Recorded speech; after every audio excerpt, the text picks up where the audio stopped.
Bonsoir et bienvenue dans votre région Centre Val-de-Loire. Mercredi 20 juin, voici les titres du 19-20.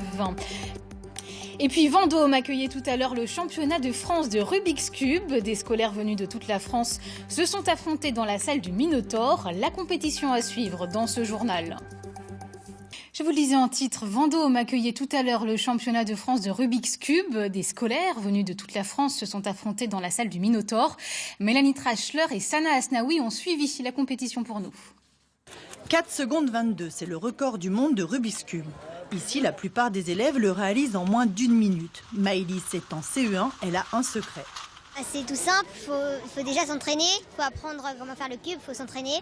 Et au bout d'un moment, on va réussir. Et nous, c'est comme ça. Moi, j'ai appris à le faire l'année dernière et c'est comme ça qu'on apprend. 3, 2, 1, top!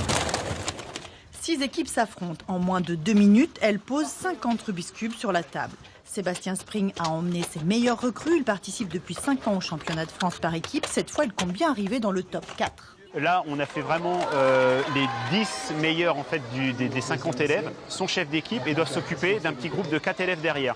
Donc en fait, ils sont par 5 et le but, c'est que ces 5-là arrivent à terminer leur cube en un minimum de temps.